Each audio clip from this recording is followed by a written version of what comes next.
Basebo ne banyabo erinnya lya Mukama waffe lyebazibwe.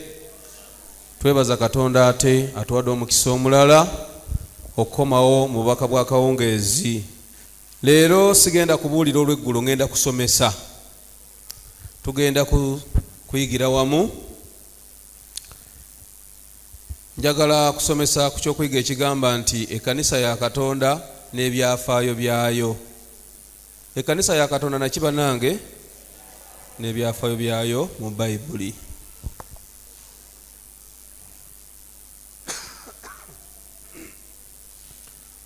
Munsonyiwe wiiki eno yonna ngiyiseemu nga siri mulamu nnyo, naye olw'ekisa kya Katonda tujja kutambula mpola mpola. Katusabe. Katonda w'ekisa tukwebaziza kubanga otuwadde omukisa omulala bw'okumya obulamu bwaffe. Tuwe omukisa era otuyigirize mu ky'okuyiga kino ku Yesu Kristo Mukama waffe. Ngenda kusooka nsoma olunyiriri luno muluwulire nnyo ate luvannyuma mbuuze ebibuuzo. Olunyiriri luli mu kitabo kya Kubukulirwa essula 12 olunyiriri lw'7.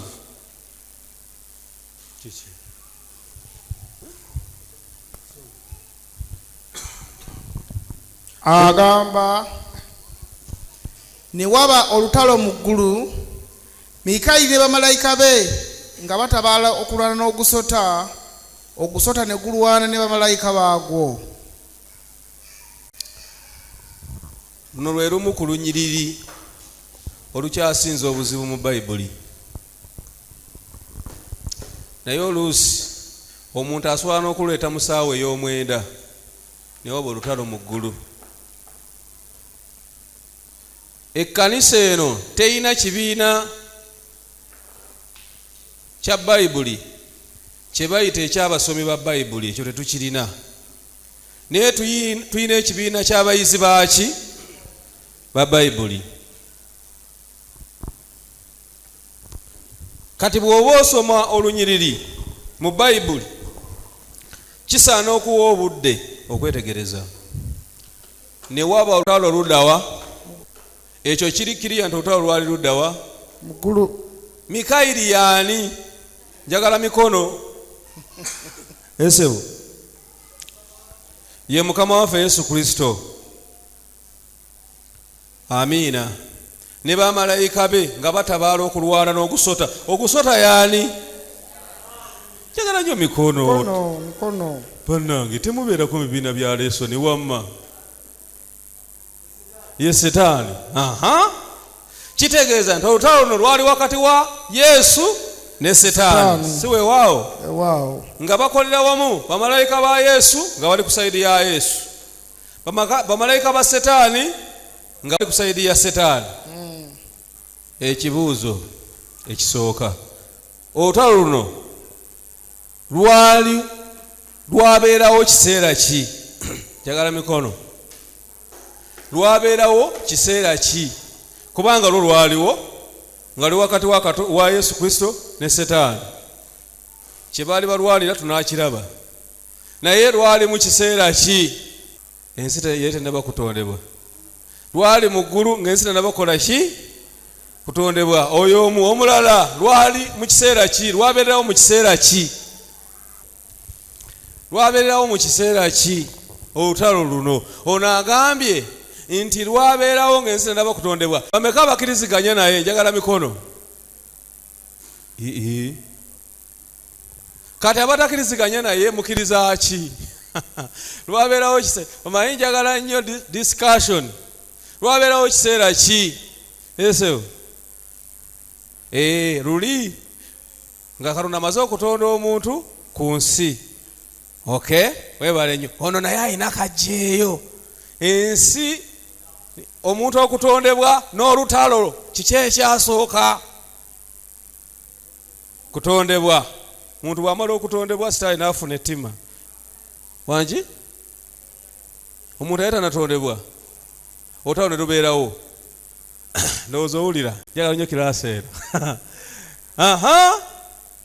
Kale ekibuuzo ekirala, bwe kiba nga lwali mu ggulu ate Setaani bw'osoma essuula eno ne weetegereza olunyiriri luno lulaga nga lwali wakati wa Setaani ne Katonda. naye oli agambye nti lwaberawo ng'ensi tenabakola ki kubaawo. Kale ekibuuzo ekirala, nze nagisabye dda, kigamba ki? Kitegeeza ensi yaliwo. Olaba kitegeeza ensi yali ekola etya? Omanyi bw'osoma kontesiti y'essuula osobola okutegeerera. Kakati bw'ebanga zisanze ensi, by the way Bayibuli mu Bunabi bwe boogera ekigambo ensi kisobola okutegeeza ensi etali mu bantu, kisobola okutegeeza abantu abatali mu butuukirivu, abantu abajeemu. Kyova olaba Yokaana bwe yali awanika yagamba nti muli mu nsi naye temuli baaki? Yes. Kakati bwe kibanga ensi lwaberawo ng'ensi weeri nga n'abantu weebali, kiba kitegeeza ti ne Sitaani yali yagwadda katati atya mu ggulu okulwana. Kibuuzo ekyo nakyo weekiri. Bwe lubanga lwaberawo nga n'omuntu waali, kitegeeza nti Sitaani yali yagwadda, yasuulibwa dda ku nsi. Ate olutalo lwali mu ggulu, kate Sitaani ate ayitawa okudda mu ggulu. Kibuuzo nakyo weekiri. Njala tweregereze Bayibuli. Kibuuzo namba 3. Ekibi kyali kyajja dda oba nedda? Bameka bagamba nti lugenda okubaawo ng'ekibi kyajja dda nga ne Adamu yabeerawo dda?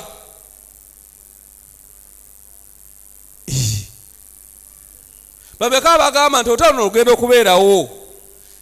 Ekibi kyali kyajja dda nga ne Adamu yabeerawo dda nga n'abantu gwe bali ku nsi. Mukono gumu. Bameka bagamba nti lugenda okubeerawo ng'ensi tenabaawo. Bameka bagamba nti tumanyi gye tuliko. Ekibuuzo namba 4. Yesu yamala lwaberawo nga Yesu amaze okufa ku musalaba oba nedda? Njagala mikono. Naye nokwayo yogedde nnyo.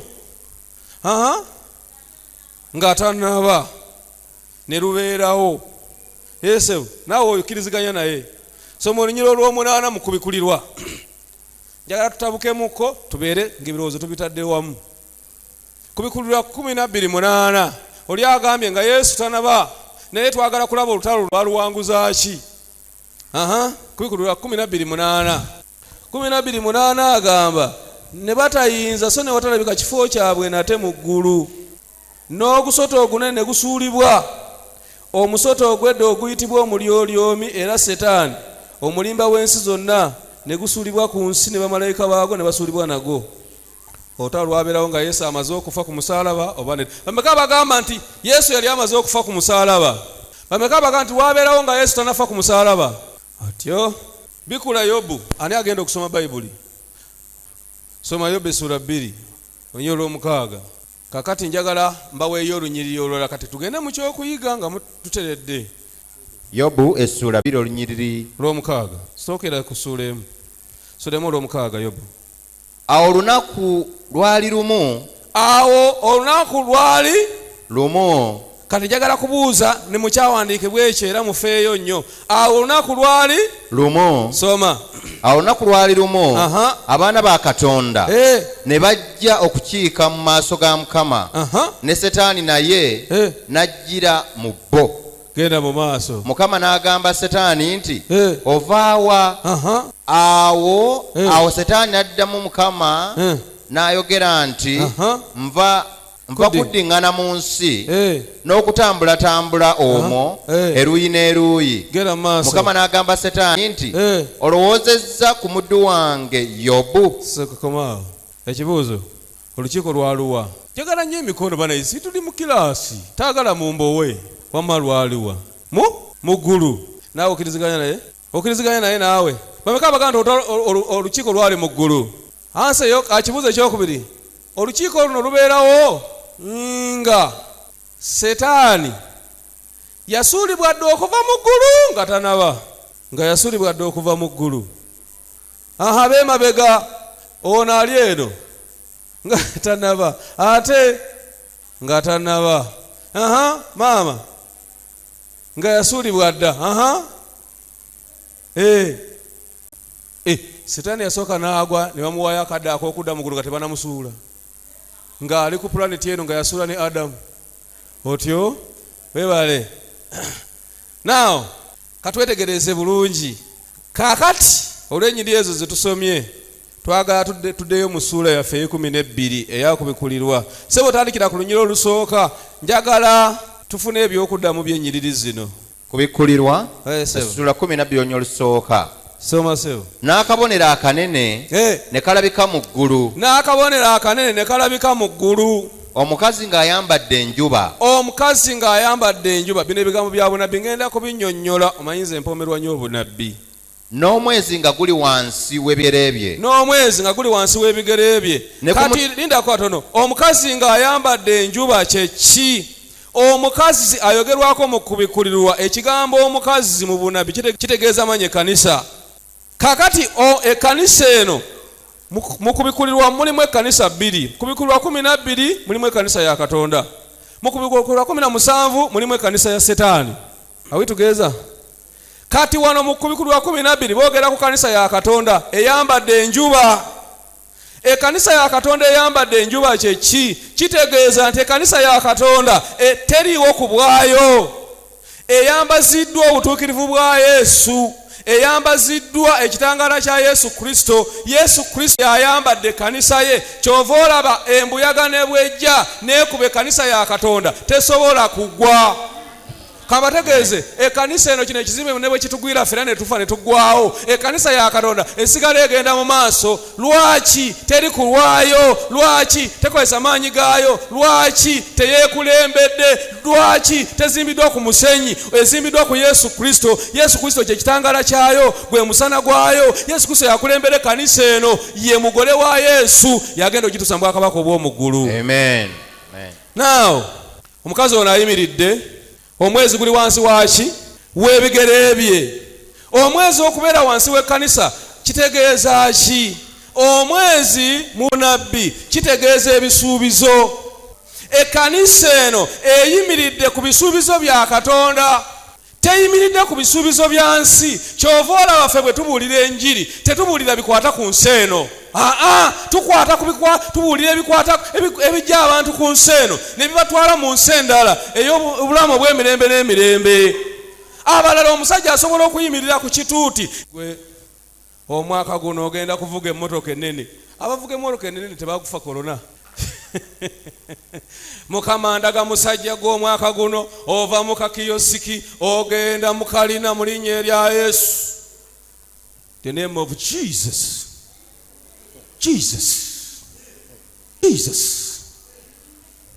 Mukazi gw'omwaka guno ogenda kufuna visa ogende mu America, kyo nkikulaguddeko. Byonna byawano. America gulu. Byonna byaluddawa. Ye Kanisa ya Katonda tebuulira byawano, ebuulira bya bwakabaka bwa Katonda ebijja abantu ku nsi eno ey'okubonaabona ne bagenda mu bwakabaka obw'omu ggulu, ebikyusa obulamu bw'abantu ne bava mu bintu by'okusiruwalira mu nsi eno nga beesiruwaza mu kunywa omwenge n'obwamalaaya ne baterezebwa ekigambo kya Katonda olw'obulamu obutaggwaawo. Ekkanisa eno teyimiridde ku bisuubizo bya nsi eno, eyimiridde ku bisuubizo bya Katonda gwe mwezi. Amen. Byebisuubizo bya Katonda. Yesu yagamba ndikomawo nate ne mbatwala gende mukole mutya. Ekyo kisuubizo. Omutima gwammwe tegweraliikiriranga ekyo kisuubizo. Basibe Kanisa eno eteekwa kunywerera ku bisuubizo bya Mukama waffe. Yesu ali naffe. Tewali ddogo mu Isirayiri. Toyinza kujja wano nga nti Museveni sidde banduga. Bakulaga batya Omukristaayo? Ebisuubizo bya Katonda obivuddeko. Yesu yagamba tewali ddogo mu Isirayiri.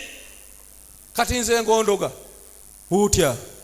Juzi twagenda mu mwaka gwa yali 2 twagenda ewa Bisaka yali 19 twagenda ewa Bisaka eno 18 nga gwako kubanga twava mu Desemba 19 korona n'atandika.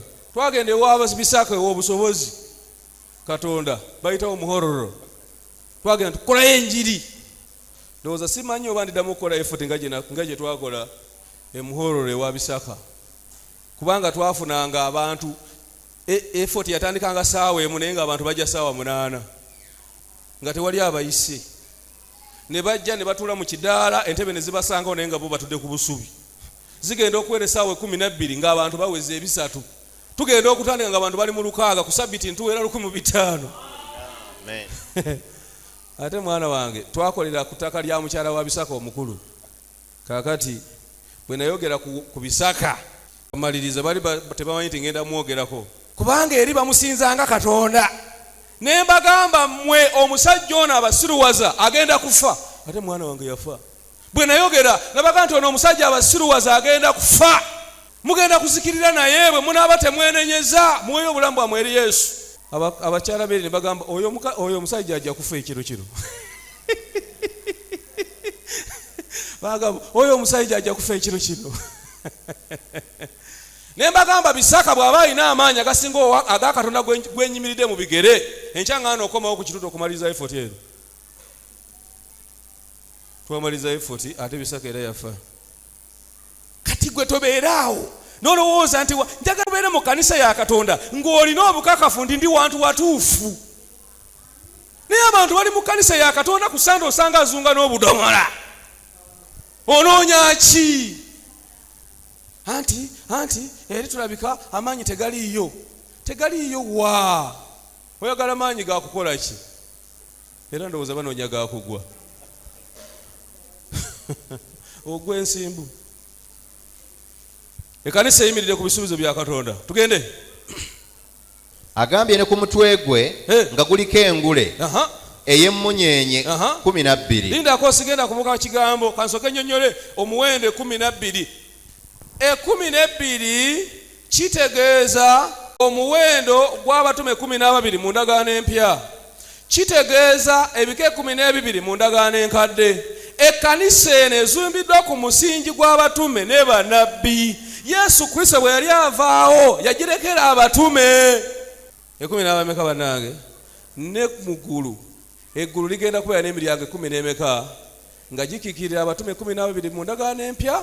Kubanga Yesu bwe yalekawo 11 bw'osoma mu bikolwa by'abatume essuula 1 n'essuula 2 balonda omutume owookubiri owokujuza 12. Tugende. Olwokubiri. Esebo.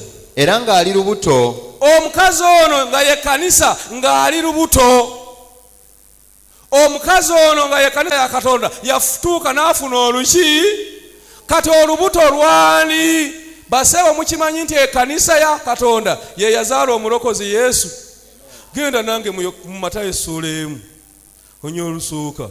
Matayo essuula 1 osomeyo olw'15 ne 16. Bw'onooba oyagala ojja kusoma essuula yonna eraga ekanisa ya Katonda ereta olulyo lwa Yesu Kristo. Yesu Kristo ava mu kanisa yaani bannange. Era ky'oba olaba Setaani yafuba nnyo okulaba nga Yesu Kristo azaalibwa mu bukafiiri. Kubanga families ziri 2 ziza zibeerawo nga ziri 2 eya Katonda n'eya Setaani. Okuveera ddala mu lubereberye essuula 4 Kayini ne Aberi. Ebizibu byonna ensi byeyina biva mu famire ya Kayini. Famire ya Kayini ye yatandikira okukola ebyokulwanyisa olwaliro ensi yonna byekozesa. Famire ya Kayini ye yayiye ebidongo olwaliro ebitawaanya ensi n'ebyokunywa ebyo ebitamiiza.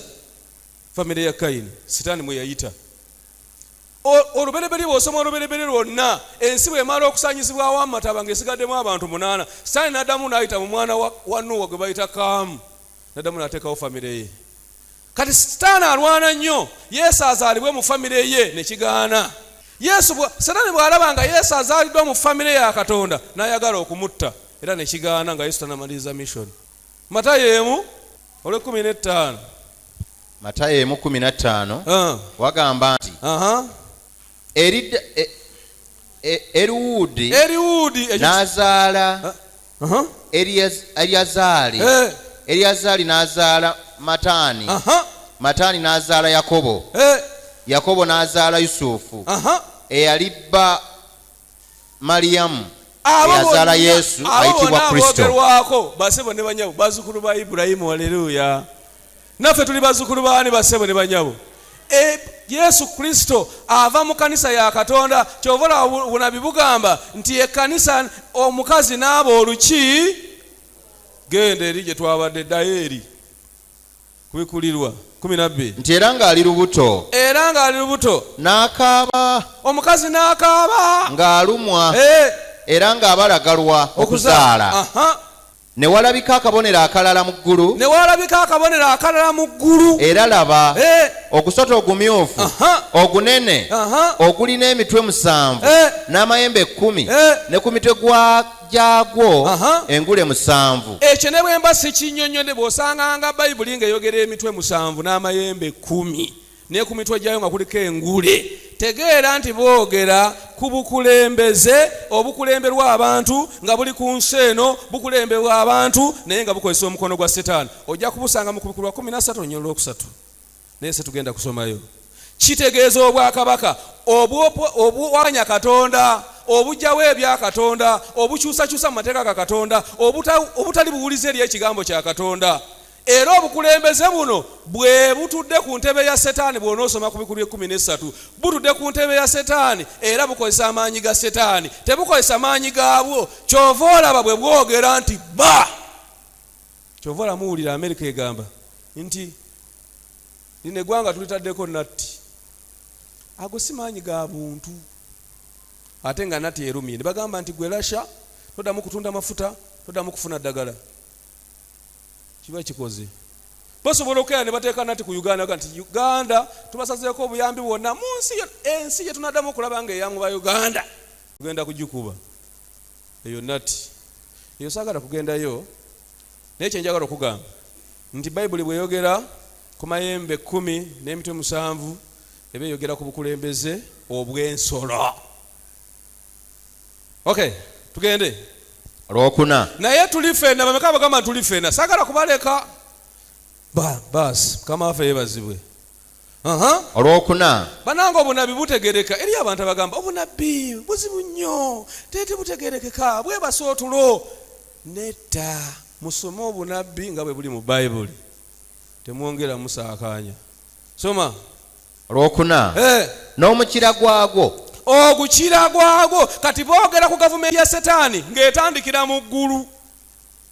Ogukira gwa Setaani bwe bulimbalimba n'obukalabakalaba bwe yakozesa mu ggulu n'akola ne gukola gutya.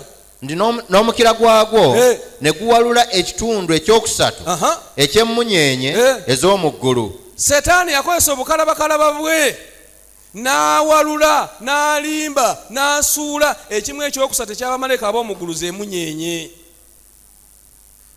Era Bayibuli ebitabo bigamba nti Setaani yali awaludde bangi okusinga n'ekimu ekyokusatu, naye Yesu n'agenda nga bamu abakomyawo. Ekimu ekyokusatu eky'abamalayika abanyonyozi bagamba nti kinene, muwendo munene nnyo, mbu Setaani asobola okukwata malayika nga amuteeka ku muntu ali ku pulaneti eno ne wasigalawo abatalina byakukola. Nga babuuza Setaani ffe tukole iki nga tuwadde emirimu bangi ejje lingi. Soma. Okay. Nti n'omukira gwagwo ne guwalula ekitundu ekyokusatu eky'emmunyeenye ez'omu ggulu ne guzisuula ku nsi. Ogusota ne guyimirira mu maaso g'omukazi eyali agenda okuzaala. Bw'alizaala gulyoke guliire ddala omwana we. Bw'alizaala gulyoke guliire ddala omuki? Omwana we. Mujjukire bino byonna twetooloola tunoonya kuddamu ebibuuzo ebiri mu nnyiriri. Kubukulirwa 12:7 ne Yobu essuula 1 ne Yobu essuula 2. Ogusota bwe gwalaba nga omukazi agenda kuzaala omwana ne guyirimirira mu maaso g'omukazi yali agenda okuzaala. Bw'alizaala gulyoke gukole gutya? Guliire ddala omwana we. Setaani yayimirira okuyita mu Kerode mu ssuula 2 eya Matayo ng'ayagala kulya omwana Yesu, ng'ayagala kumulira mu baana b'emyaka emeka? 2. Tusoma Bayibuli eyo tetugenda kusoma mu Matayo ssuula 2. Malayika n'ajjira Yusufu mu kirooto n'amugamba jjawo omwana ne nnyina batwale luddawa, kubanga Kerode anoonya okumutta. Si Kerode yali anoonya okumutta naye Saani. Obunabbi butuukirira. Kyova njagala nnyo obunabbi. Obunabbi tebuyisaawo yadde olunaku. Obunabbi bwo busigala butereevu bwe buti. nolwekyo muve mu bino byempulira abantu byeboogera abaagwa kanisa SDA tekyakiriza mu bunabbi kanisa SDA era yava ku mulamwa tekyayogera ku nsolo. Tusoma Bayibuli nga bweri ne tugisomesa abantu. Nolwekyo abo mubaleke basebo ne banyabo gye bali mujja kubawulira. Era wale bansanga nga bambuuza kakati gwe ng'obisomesa gw'okola otya ku bulabirizi bakumanyi naye nkumubuuza gwe ani yabikugaana okubisomesa ani yali asomye olunyiriri luno ne bamuteeka ku disipulini kati beboogera babijjawa buuza nti wa. Nolwekyo Setaani yafuba nnyo bwe yalaba Yesu ng'azaaliddwa ng'ayagala okumulya.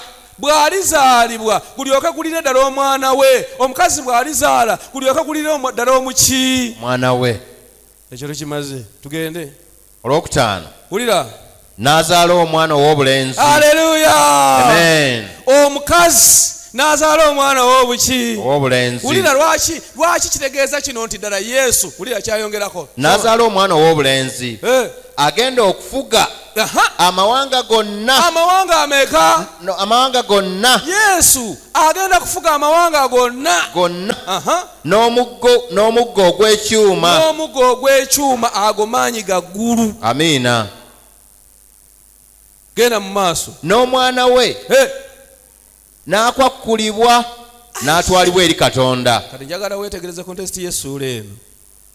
Essuula eno erimu ebintu bingi. N'omwana we bwe yamaliriza mission olunyiriri olwo lwokka n'omwana we n'akwakkulibwa lutegeeza bino wammanga. Lutegeeza okuva ku lunaku Yesu lwe yazaalibwa okutuusa ku myaka 33 n'ekitundu. Amen. Kitegeeza okuzaalibwa kwa Yesu n'okufa kwe n'okuzuukira. Olunyiriri olwo lwokka. Olunyiriri olwo lutegeeza Yesu Kristo okuva ku nsi eno n'agenda mu ggulu. Yesu Kristo akwakkulibwa ng'abantu bamulaba. Bw'osoma eri mu Bikolwa by'Abatume ssuula 10 bw'oba ofunye obudde n'osomayo Bikolwa by'Abatume gira obikulayo mu Bikolwa by'Abatume tunoonyeeyo. Bikolwa by'Abatume njagala kusomayo olunyiriri wano lumu. Yesu ng'akakkulibwa ndowooza essuula ziti 9 noonye wano katono nnyo. Yesu n'akwakkulibwa.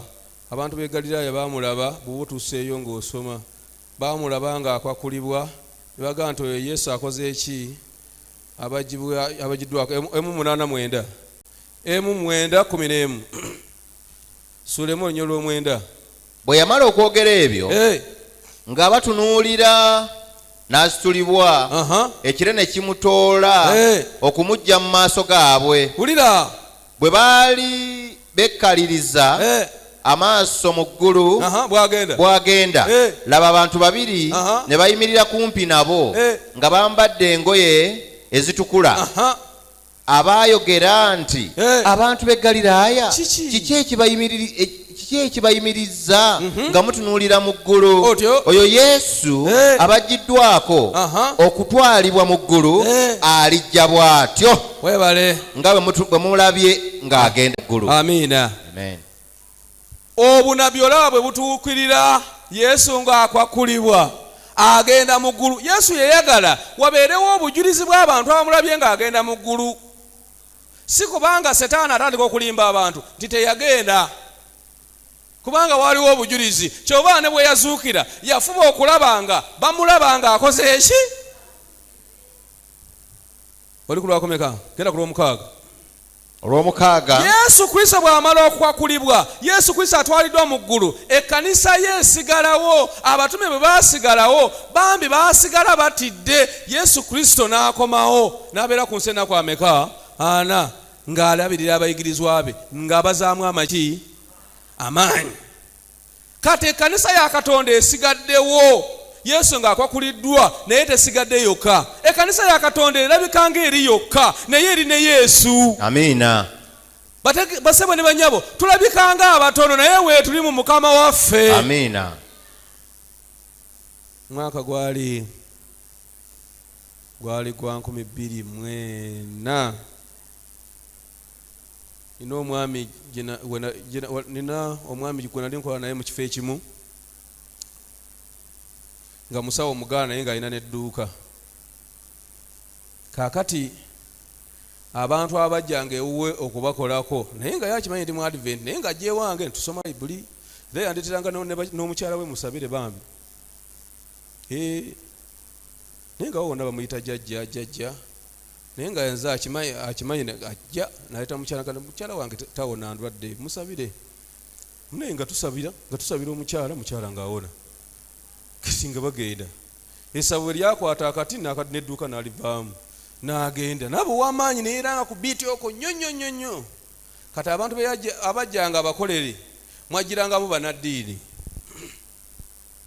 kakati banaddiini baali b'amaanyi bano abaagendangayo ne bamugamba naye olina amagezi g'okukola se naye bino ebintu byo biyinza okulwawo kyusa mu sisitiimu olaba nze natandika ekkanisa ng'oli amunyumiza emaze emyaka egi naye nsolooza buli wiiki naye kati gwe fulaba obufuna abalwadde b'omu nguuba olwala ofunyeyo 3 kyofunyeyo 5 naye nze ntuuza lumu 100 abantu 5 ale ne mbakozesa kyenjagala n'agamba ne bamuwa saayansi ne bamugamba gwe noonya omuntu asobola okuyigiriza Bayibuli gw'obeera omutume nali ndi awo ng'akasimu kyerere halo okyanzijjukira bwe twakolanga gundi nze gundi jjajja gundi nkujjukira ssebo oliwa ko nze ndi wenkolera kanzi gye nkulaba awo genda okulaba emmotoka paakinga awo ebiseera ebyo nali nvuga kapikipiki ka supakaabu nga kankoma muno nga kakadde nga n'abavuga enkadde bagiyita nkadde yange kakati nampita bw'ati nze ye tava mu motoka nayingira motoka endabirwamu ziri waggulu ali mu esi nangamba ovudde mu bwavu kiki omanye ebintu ebimu toyanguwanga kuba amiina ebintu ebimu toyanguwanga kuba amiina oyinza okuba amiina naye nga gibigenda okuwunzikira si birungi ne mugamba sebo ntya ate ekyamazima nali mwavu ddala omutuufu nangamba nina diiru konza otyo nangamba okimanyi nti ebyessabo ngenda kubivaamu toyanguwanga kukuba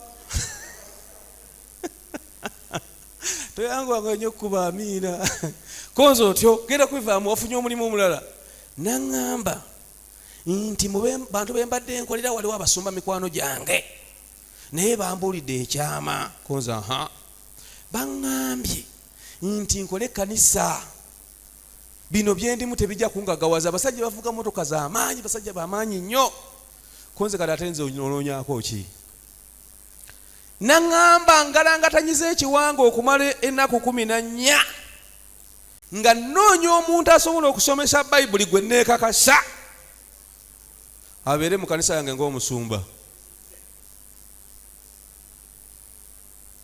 naŋŋamba nagenza okulaba nga ebirowoozo byonna bimpa ggwe gw'ogenda okubeera omusumba w'ekkanisa namaze dde okufuna ettaka wali ku bypaasi namaze dde okulagiriza ebyuma n'abaana 20 bagenda okukuba ebyuma ebyo ne kwaya ezina kati gw'ogenda kubuulira enjiri ng'omusumba nze ngenda kubeera mabegawo naye nga sirabika ne mugamba naye bwe banaategeera nti ekkanisa yiyo ate nga wano wonna bakumanyi nga jjajja ogenda kikola otya naga nti ekyo twakimala dda kunze n'agamba ngenda kuyita olunaku lumu tugenda kuteekayo olunaku lumu olw'amaanyi zinaku ze muwulira ez'amaanyi ezo zebalanga ennyo nga lunaku ki ava ku Krismasi ezo ez'okusaba ez'ebivulu waliwo abasuumusumba Benihini agenda kujja mu Uganda mu kanisa ya gundi leeta abalwadde leeta abalema leeta kiri olunaku tuteekewo ku TV tulange tulete abazungu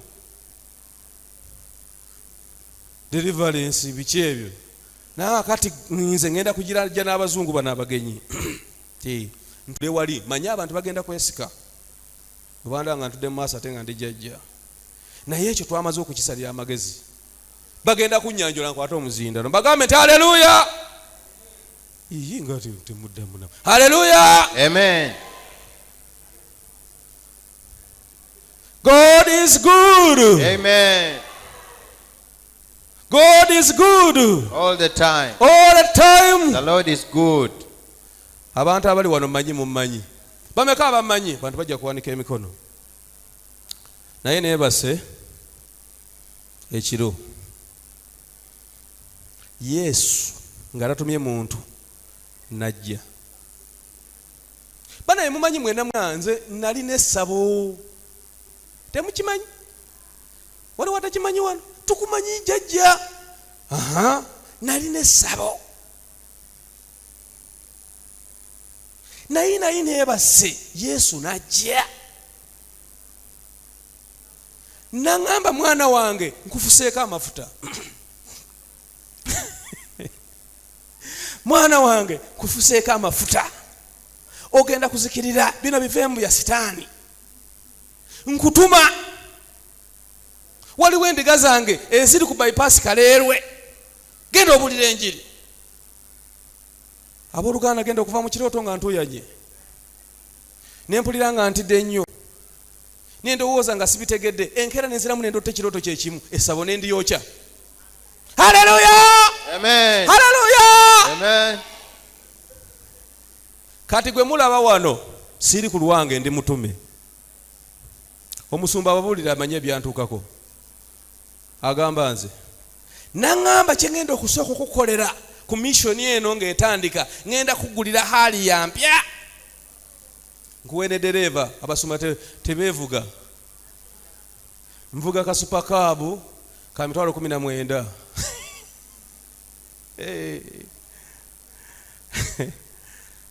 Mu nsi eno olina okutegeera gwe wakkiriza, olina okutegeera gweweereza, olina okutegeera ekkanisa gy'olimu, olina okukkiriza nti oli mu kkanisa entuufu ekkulembedde okutuuka mu bwakabaka obw'omu ggulu. Omusajja ne mugamba nti nkubulire mu byonsaba ekyo sisobola. Sobola kulya mu Yesu wange olukwe. Ate sitaani mubi ndabika naali bisobodde. Kati singa ndi eri naye ate leka mbabulire erinnya lya Mukama waffe lyebazibwe siri bubi. Era njagala ddemu andabeko yali aneepankirako. Siri bubi. Ndi Yesu gwe tuweereza basewo ne banyabo. Ensi n'okujula kwayo bibye. Amen. Lwekyo tobeerawo ne weenyooma.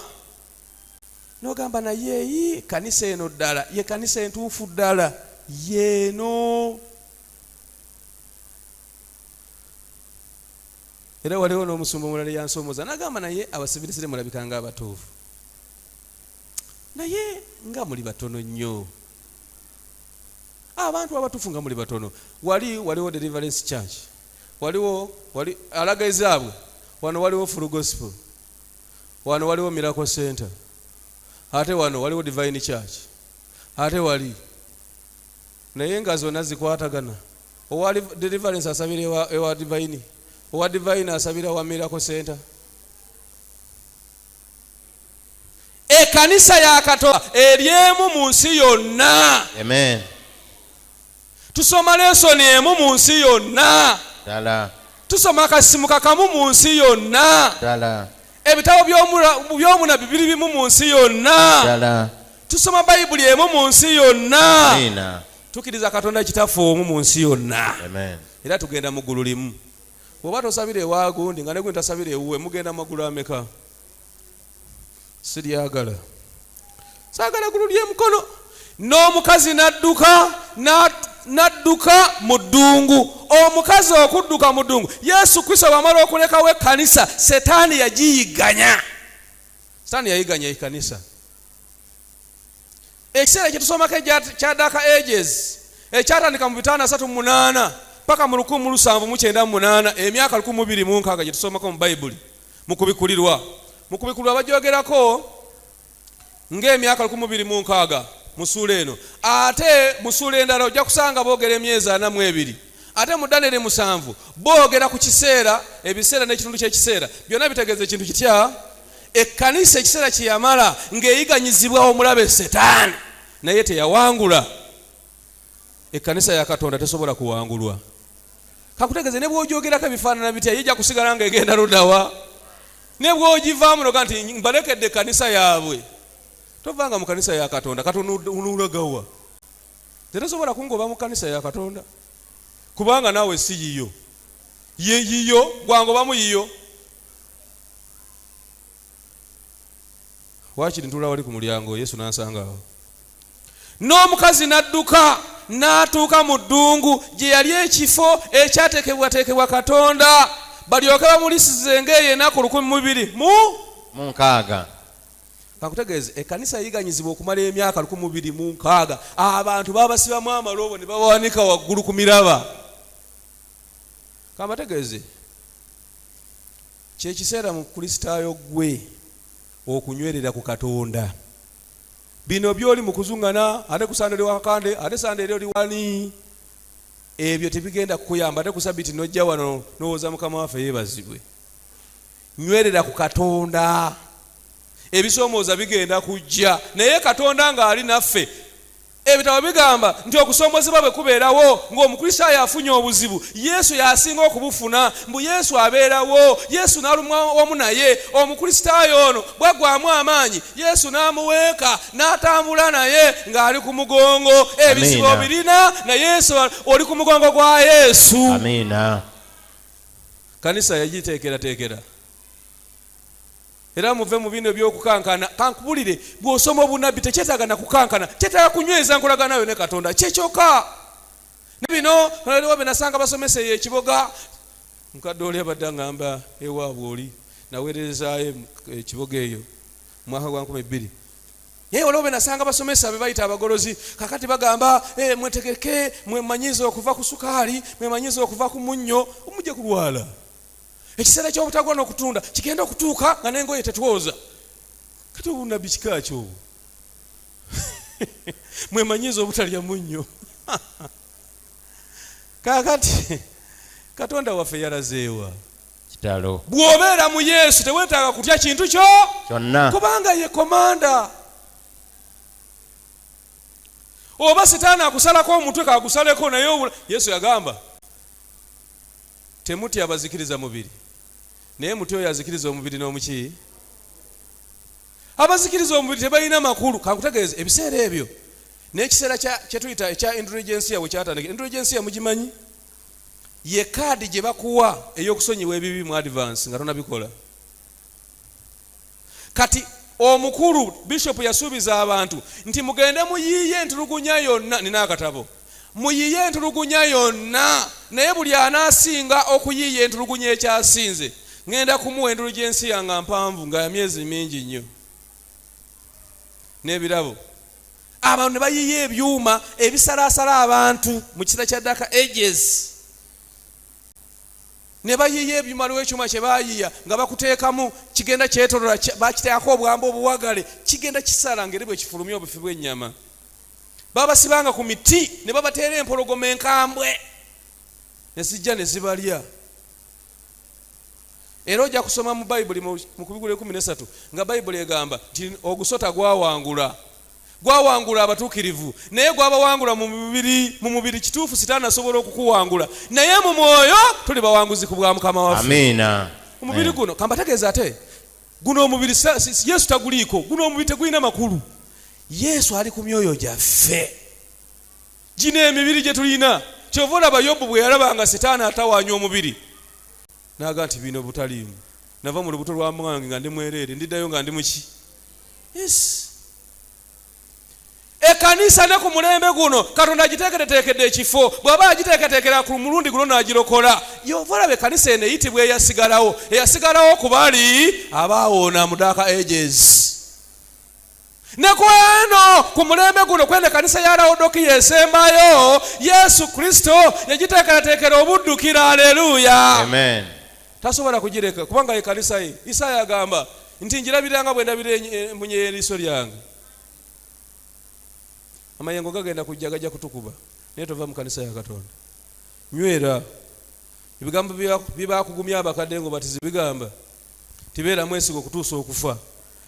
Nange ndikuwa engule y'obuki, beera mwesigwa okutuusa ddi kalolo ofudde oli yakuga nti mbeere mwesigo okutuuka ddi okufa.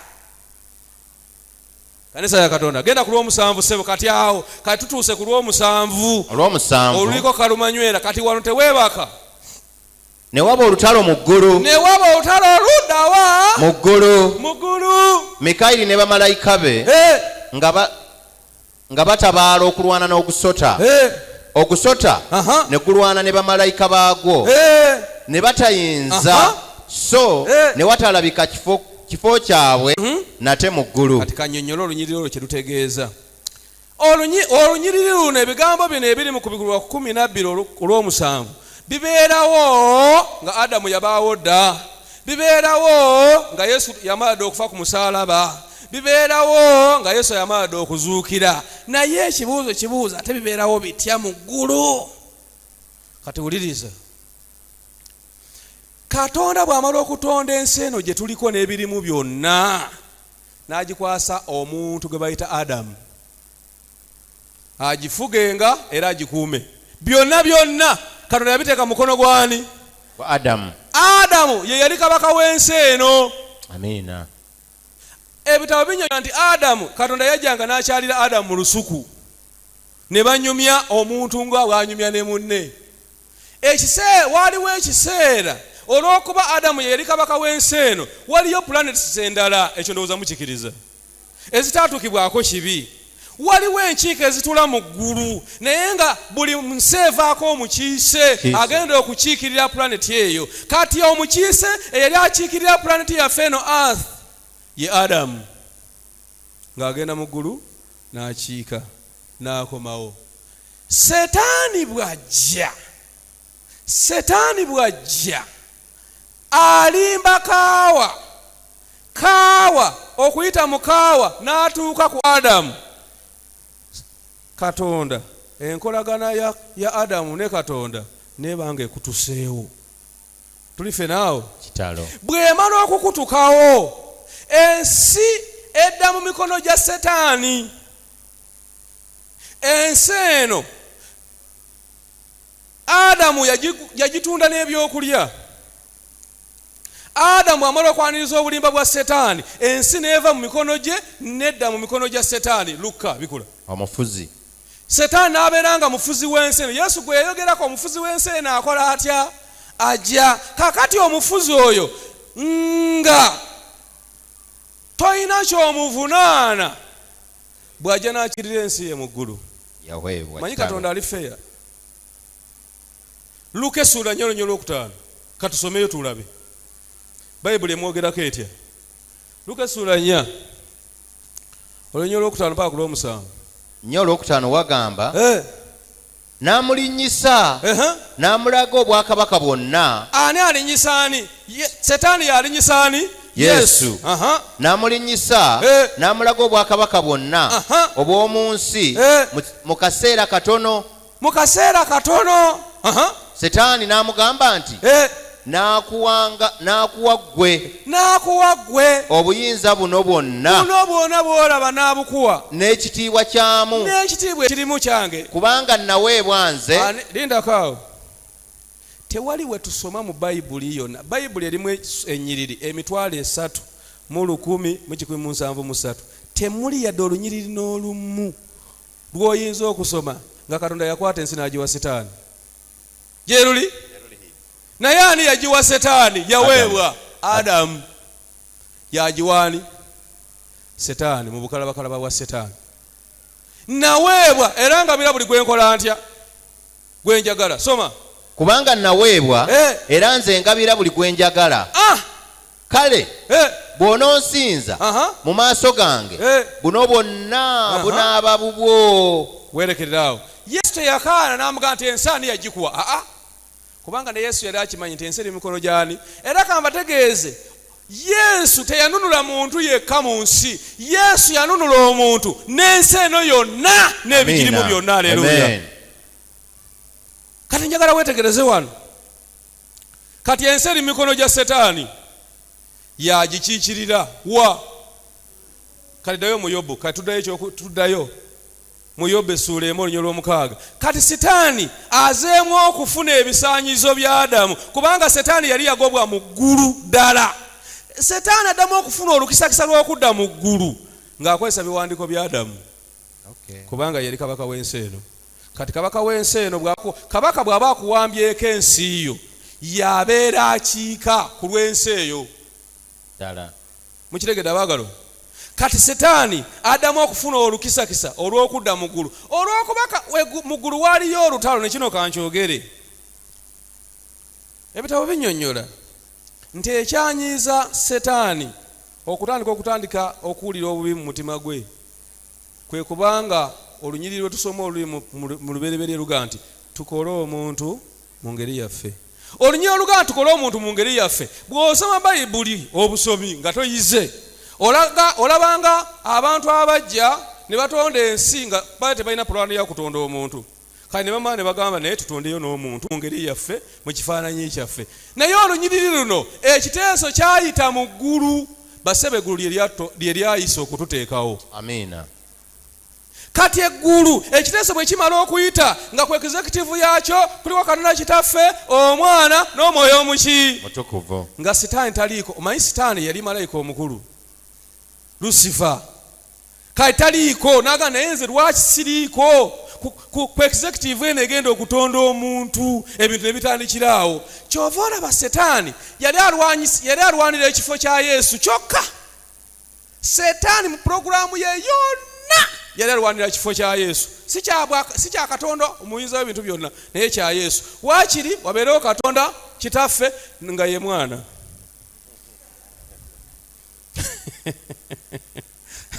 Nga ye muki? Kakati kyova olaba Setaani yawanika. Kati Setaani yakkiriza nti yawangulwa, era bw'ogenda mu ssabo akutuma emmwanyi nnya. Emu ekiikidde Katonda Kitaffe, endala Mwana, endala Mwoyo Mutukuvu, eyokuna ye Setaani. Kye bayita eminyaanyinya mu ssabo. Kati njagala tuddeyo tugende mu maaso. Kati Yobbe essuula 1 olunyiriri olw'omukaaga twetegereze. Wagamba bwe wati. Soma. Awo olunaku lwali lumu. Abaana ba Katonda ne bajja okukiika mu maaso ga Mukama. Ne Setaani naye. Ekigambo ne. Singa bagamba twalabye abantu ku mbaga ne Biriko. Kiba kitegeeza nti Biriko abali talina kukola ki? Kubeerako. Naye yakoze eki? Twalabye abantu ku kyaki, naye ne gundi twamulabye. Abaana ba Katonda bwe bajja okukiika, ne Setaani n'ajjira mwani? N'ajjira mu bo. Katonda bwe yamulaba mu lukiiko yakola atya? Soma. Mukama n'agamba Setaani nti. Mukama yabuuzabuuza Setaani. Ovaawa? Teyamubuuza nti owaayo oz'otya wano. Katonda mu ggulu waaliyo embiranye. Bamalayika Yesu yakabaleeta eno. Naye Setaani yali abasizeemu ensigo ng'abagamba nti Katonda si mwesigwa, Katonda si mwenkanya. Ekyo kyekyali mu mitwe gy'abamalayika. Kaakati essaawa y'emu Setaani alidde obwakabaka mu nsi, ensi agiwambi, ate Katonda amugaana okukiika mu ggulu olwali badde ate lutalo lulala. Era y'ensonga lwaki Katonda teyazikiririzaawo Setaani, yayagala amulekewo naffe tulabe obubi bwa Setaani. Ne bamalayika abaasigala mu ggulu balabe obubi bwa Setaani. Ekiseera kigenda kutuuka ne bamalayika abaagwa ne Setaani bagenda kutuuka balabe obubi bwa Setaani. Katonda abuuza Setaani, ovaawa? Ansa, wulira ansa. Awo n'ayogera. Awo Setaani n'addamu Mukama n'ayogera nti nva kuddiŋŋana mu nsi. Owulira statement eyo ejjukiza Katonda. Tomanyi nsi yange eri gye nafuna. Tojjukira ensi eri gye nafuna gye nva okulambula. Planeti yaffe eri. Nva kuddiŋŋana mu nsi, nva kutambulatambula omwo. Alinga adulira akona Katonda. Kati wulira Katonda bw'amugamba. Soma. Sebo kansome. Awo Setaani n'addamu Mukama n'ayogera nti nva kuddiŋŋana mu nsi n'okutambulatambula omwo eruyi n'eruyi. Mukama n'agamba Setaani nti olowooza ku muddu wange Yobu? Katonda agamba Setaani kituufu, nzikiriza ensi yiyo, naye mu nsi yo nange namu omusajja ampa ekitiibwa. Amen. Okategeddako. Katonda naye amuga nti seba ensi yiyo, naye mu nsi yo ninamu omusajja eyatuukirira ye Yobu. anzisaamu ekitiibwa. Soma owulirize Katonda bw'agamba. Agambye nti kubanga tewali afaanana mu nsi, tewali amufaanana mu nsi, omusajja eyatuukirira era ow'amazima, atya Katonda ne yeewala obubi. Genda mu maaso. Awo Setaani n'addamu Mukama n'ayogera nti Yobu atiira bwereere Katonda. Owange oyo omusajja gwowaana akutira bwereere namukemaakema dda naye olowooza akutira bwereere omuwadde obugagga. Wulira, tomukoledde lukomera okumwetooloola ye n'okumusuula naye wamutalekako olukomera n'ennyumba ye. Mujjako agwa. Tomukoledde lukomera okumwetooloola n'ennyumba ye. Wulira, ye ne byonna by'alina enjuyi zonna. Owadde omukisa omulimu gw'engalo ze n'ebintu bye. Buli Katonda bw'atuwa omukisa Sitaani ng'akireyiminga. N'ebintu bye byaze mu nsi. Naye kaakano golola omukono gwo. Lindako ssebo oluga. Wulira contract eyasooka yalimu Sitaani okutwala ebyobugagga bya Yobu byonna, naye nga Sitaani takutte ku bulamu bwa Yobu.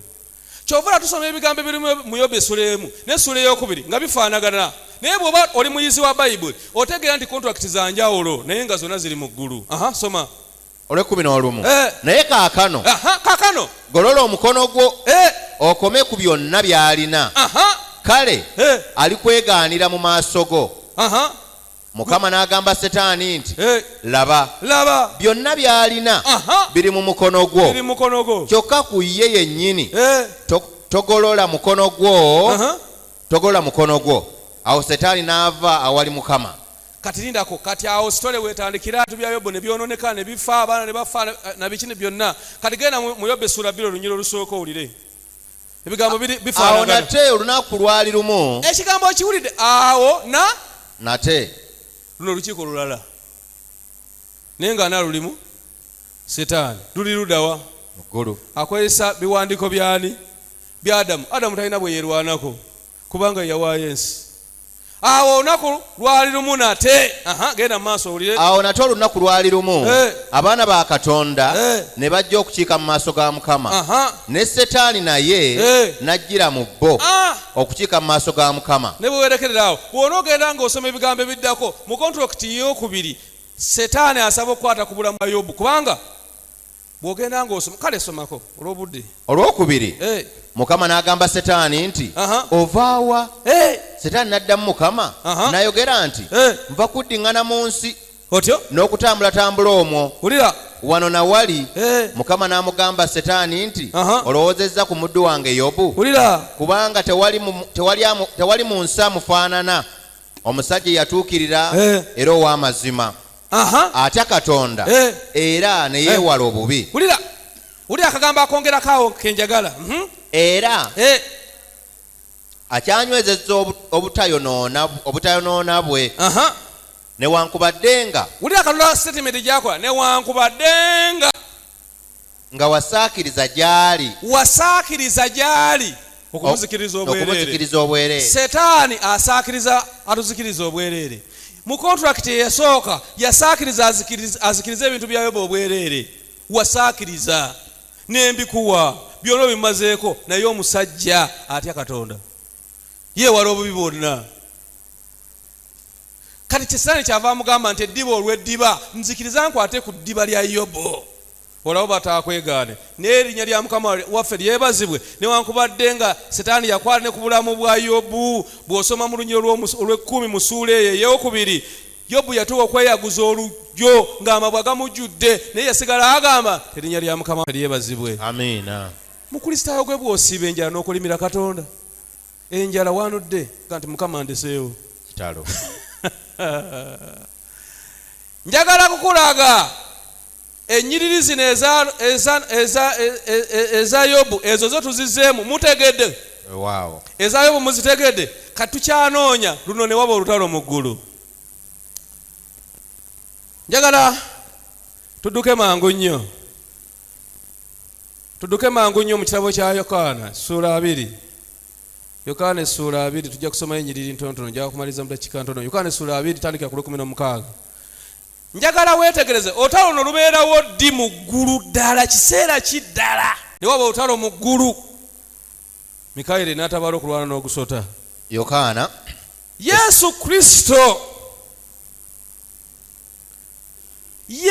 Kristo bw'amala okuziikibwa mu ntaana, mukimanyi nti Setaani ye yata Yesu wangi ddala. Setaani ye yataani Yesu Kristo. Bw'amala okumutta, pulogulaamu ya Setaani yali ayagala Yesu afiire ku musalaba ng'obujulizi, ng'abantu bonna abagamba nti mumulawo omusajja wamwe gwe lyasindika wuuli.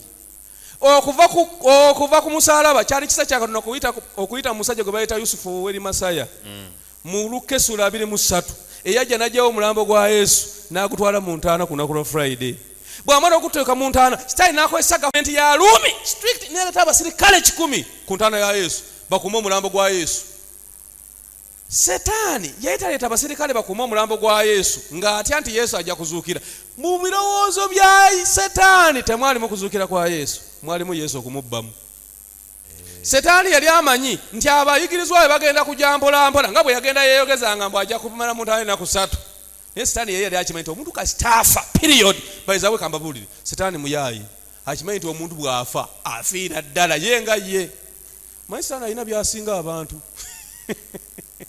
Sitaani era akimanyi nti Yesu kasitaana afa bw'ati biwedde teri kuzuukira. Kati okuleeta security y'e Roomi yali ayagala babeerewo waleme kubaawo omuntu ajja nabbamu Yesu. Kati ng'ayagala addeeyo mu ggulu n'amajeege akireiminga ekifo kya Yesu ng'akakasa eggulu ti omusajja wamwe gwe mwasindika okulwanirira ensi okulokola ensi namusse ne muzika mu ntaana byawedde kitalo. Kakati mumpe ekifo kye, nze musajja aliwo temundaba. Kati soma Yokaana sura 2:16 agambye nti Yesu n'amugamba nti Yesu n'agamba omukyala nga amazuukira Mariyamu n'akyuka n'amugamba mu Lwebulaniya nti Labbi Laboni omukulu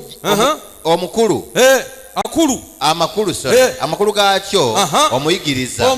Yesu bw'amala okuzuukira teyagenderawo mu ggulu, yayagala alekawo obukakafu nga waliwo abantu bamulabye nga ddala akoze atya azuukidde. Wulira soma Olw'ekumi Yesu n'amugamba nti tonkwatako. Omukazi bwe yategeera nti muyigirizwa n'adduka mangu amukwateko.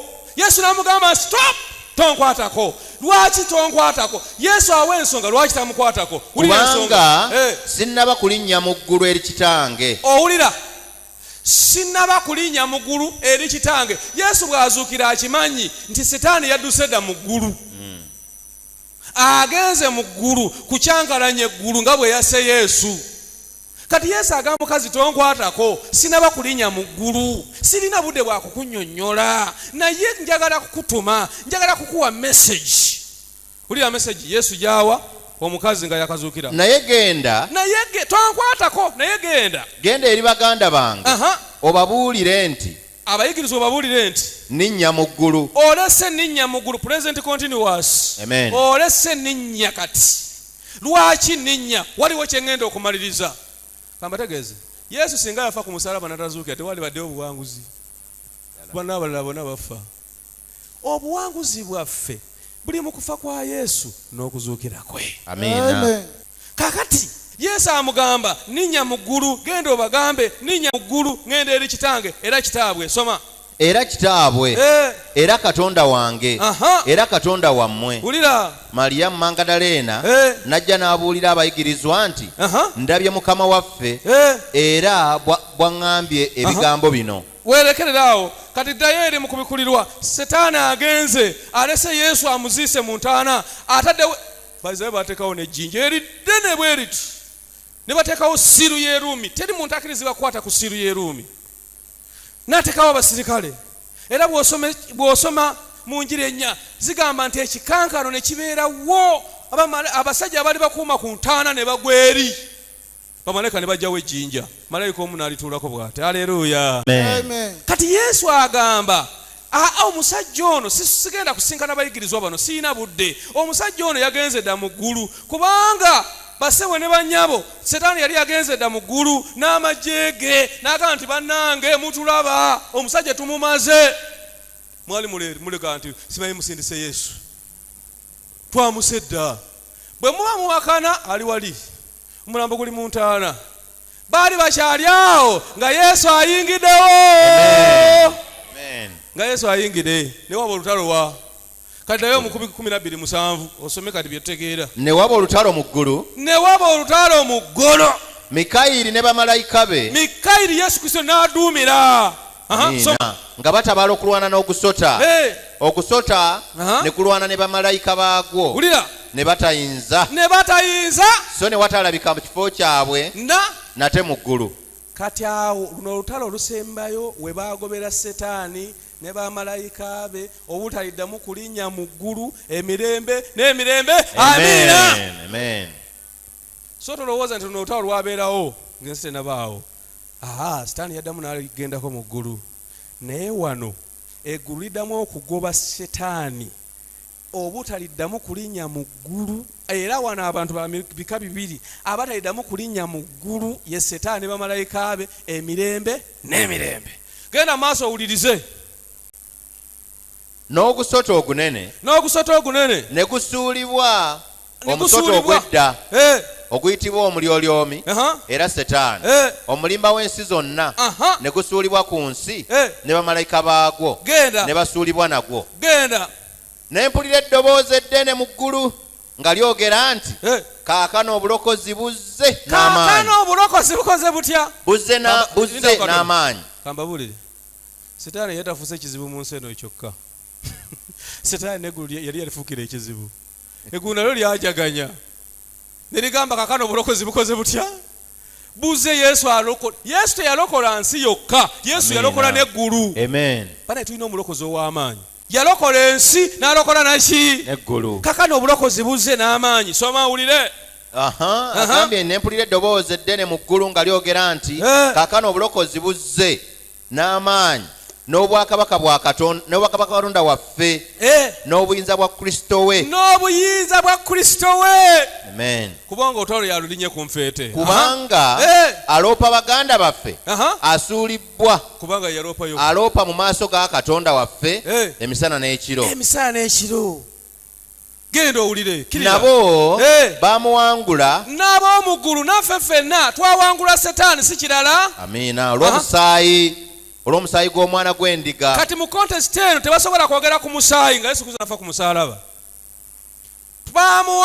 Ffenna twamuwangula olw'omusaayi gwa Yesu Kristo ogwayiika ludawa Egologoosa. N'olw'ekigambo eky'okutegeeza kwabwe ne batayagala bulamu bwabwe okutuusa okufa. 12. Kale musanyuke eggulu n'abatuulamu. Setaani yali alese n'eggulu okubeera nga terisanyuka. Musanyuke eggulu n'abayituulamu. Amiina. Naye zisanze ensi n'ennyanja kubanga omulyolyomi asse gye muli ng'alina obusungu bungi ng'amanyi ng'alina akaseera katono. Kati mu kugwa okwasooka bw'osoma mu Ezekiel 28 ne mu Isaaya 14 okugwa okwasooka Setaani yakatalina busungu bungi kubanga ebitabo binyonyola nti yasookera ne ku pulaneti endala ne zigaana obulimba bwe. Naye ku kugwa kuno okwokubiri ng'akakasiddwa nti eggulu maana yaane yafuluma n'obusungu bungi ng'amanyi ng'alina akaseera kaki. Kati bw'amanya ng'alina akaseera katono obunabi bukugamba kyazaako. Soma olw'13 wenjagala okukomako. Ogusota bwe gwalabanga gusuuliddwa. Setaani bwe yalaba nga asuuliddwa ku pulaneti eno ku nsi naye yasuuliddwa naye ensi gyasuuliddwamu n'Ekanisa ya Katonda weeri. Ne guyigganya omukazi. Ne guyigganya Ekanisa ya Katonda eyazaala omwana eri bakujukiza eri yavaamu Yesu ow'obulenzi. Omukazi n'aweebwa ebiwawaatiro 2 eby'empungu ennene alyoke abuuke atuuke mu ddungu mu kifo kye gy'anaaliisizibwanga ekiseera n'ebiseera n'ekitundu ky'ekiseera mu maaso g'ogusota. Kati bakusizaayo ku myaka 260. Setaani bw'amala okulwana n'Ekkanisa ya Katonda, Ekkanisa ya Katonda eno bw'amala okulwanagana nayo Katonda n'agiwa ebiwawaatiro n'ebuuka n'egwa mu ddungu. Era abakristaayo ab'amazima abaawona okufa okutibwa kwa Setaani baddukira mu Amerika. Era enjiri ey'amazima eno eyaffe eya Seventh-day Adventist ekitebe kyayo kiddamu okutandikira mu Amerika okubanga esaasaana mu nsi yonna nga kitandikira ku bantu abatini Yesu be yalokola okuyita mu bunabbi buno n'abaweebwa ebiwaawaatiro ne babuuka ne bagwa mu ddungu lya Amerika ne baddamu ne batandika omulimu. Ogamba otya? Amiina. Era wano mu Uganda obwadventist butuuka mu 1927 bwali buva mu Tanganyika. Ebiseera ebyo Tanzania bagiyitanga Tanganyika. Tanganyika ebyafaayo bigamba nti eddiini y'Abadventi yatuukayo mwaka 1901. Naye ekitebe kyaffe ekikulu kiri ludawa mu Amerika, kubanga Amerika mweri mu bunabbi ng'ekifo Katonda kye yateekateeka. Ekanisa gyegenda okutandikira omulimu, gyegenda okuliisizibwa okumala ekiseera n'ebiseera n'ekitundu ky'ekiseera egyo emyaka 2006 egyatandika mu 538 paka mu 1798 Yesu Kristo ng'amaze okugenda mu ggulu. Awe tugeza bana? Amen. Oba tumalayo obunyiriri buno busigaddeyo oba tubuleke mwe musalawo ndabe essaawa zigenze. Twasigaddeyo ennyiriri mmeka? Zisigaddeyo ssebo 2 zisome tuveewo. Nti n'ogusota ne guwandula okuva mu kamwa kaagwo. Bwe ogusota Setaani bwe yalabanga Katonda ataddewo ekkubo ekanisa ye eyiseewo, Setaani n'awandula omugga. Omusota ne guwandula okuva mu kamwa kaagwo. Ne guwandula omugga okuva mu kamwa kaagwo. Ennyuma w'omukazi. Amazzi ng'omugga. Gulyoke gumutwale. Gumutwaze amazzi ago. Olw'okumi n'omukaaga nti ensi. Kati ogusota okuwandula omugga kitegeeza ki? Setaani yasigala ateekawo abantu bangi bajje balondoole kanisa ya Katonda gye yaddukira mu Amerika n'abasigaddewo babatte. Era Amerika yateekawo omukono gwayo, era nakyo kiri mu bunabbi, era bujja kisoma mu sura 13. Amerika yeteekawo omukono n'egamba nti abantu mubaleke basinze Katonda waabwe nga bwe baagala. Ago si maanyi ga Amerika, maanyi ga ggulu. Amiina. Naye kyali mu bunabbi nga kirina okutuukirira. N'olwekyo ekanisa ya Katonda ezimbiddwa ku lwazi ye Yesu Kristo, ekulembeddwa omusana gwa Yesu Kristo, tegenda kugwa. Abantu abalimba ekanisa ya SDA yagwa, oyo saakaanya tesobola kugwa ng'ezimbiddwa ku lwazi. Amiina. Ekyo tekisoboka. Omuntu yagwa naye ekanisa teggwa. Ze Biriko nsobola okugwa naye ekanisa egenda mu maaso. Omusumba wayo ne bwagwa ekanisa egenda ludawa, kubanga agitwala mu maaso tafa. Kaakati Setaani yasigala asindika abantu okumaliriza ekanisa. Enjiri eno gye tubuulira tosobola kugibuulira ku sitwiti. Ekyo nakyo kiri mu bunabbi mu sura 13. Eno enjiri ey'amazima tosobola kugibuulira, naye zino enjiri endala yona osobola okubuulirawo. Era zino enjiri ze mulaba ku sitwiti kiri mu bunabbi. Kiri mu bunabbi bwa 13. Muzirabanga enjiri naye zirimu omukono gwa Setaani. Setaani agenda kukola revival ey'ekikwangala. Kitalo. Naye n'enjiri ey'amazima n'ogitwala wali ku City Square ne bw'oteekawo akazindaala Katonda bakakuggisaawo. Gitwala ogibuulirewo. Naye bali be baleekaana, ate bali be basinga okuleekaana, haleluya kamaafe yeebazibwe buuka. Naye gwe genda obuulire bino, Setaani ng'awendula omugga. Naye erinnya lya Mukama waffe lyebazibwe, kubanga era enjiri eyitawo n'ebuulibwa. Amiina. Mukama waffe aweebwe ekitiibwa. Malayo ennyiriri ezo zisigaddeyo. Olw'ekumi n'omukaaga nti ensi n'eyamba omukazi. Ensi n'eyamba omukazi ya Amerika. Amerika y'ensi mu bunabbi.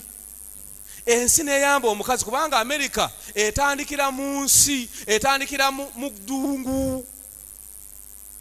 Era byafaayo bigamba gavumenti ya Amerika etandikira mu ddungu lyali mu Red Indians nga teriri mu bantu. Era kyova olaba bagamba nti balina eddembe. Ensi yaabwe ya ddembe. Kubanga freedom, tewali muntu yazaalibwa omwo. Bonna abantu abalimu bonna bakola bata bajja buzi. Ensi n'eyamba ekanisa kyali mu bunabbi. Nze njagala nnyo obunabbi nti omwaka gwabwo gusigala mwaka gwabwo, ekiseera kyabwo kisigala kiseera kyabwo. bwe weetegereza ekiseera kye tuyiseemu mu bunabbi, tulindayo akagombe akasembayo. Yesu Kristo bw'anava mu kifo ekisinga obutukuvu, obugombe omukaaga bulala bwaggwa, tubuzayo akagombe kamu ak'omusanvu. Era bw'osoma Matayo 20:14 lugamba, n'enjiri eno ey'obwakabaka egenda kubulibwa amawanga gonna okubeera omujulirwa. Bw'emala okubuulirwa, Yesu Kristo ajje. Kyova olaba yeno yokka enjiri eteeka obunkenge ku Setaani. Eno ekanisa yokka Setaani gy'atayagala.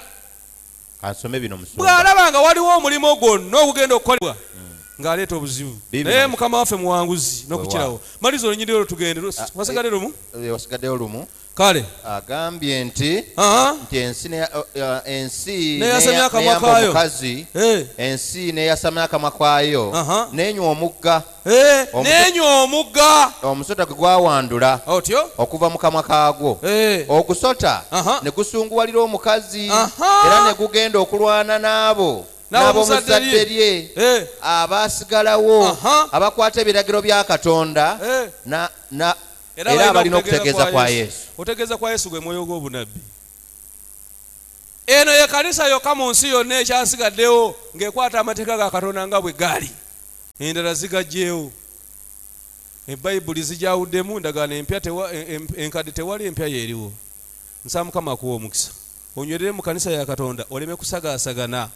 Yesu Kristo akumanyi n'ebyoyitamu abimanyi, era ataddewo n'enteekateeka ey'okubimalawo emirembe n'emirembe. Nsaba Mukama bawa omukisa. Eriyo alina ekibuuzo kimu oba bibiri? Mukono gumu gwe ndabayo era gwe ngenda okuwa. Nyabo ekisooka njagala woobulidde okugamba nti kubikulirwa 7 ne waba olutalo mukulu nti Adamu yali yafa dda ne Yesu nga ne Yesu yafa ate n'agenda mukulu. Kaakati ate ne mbuuza oba nze sibitegedde.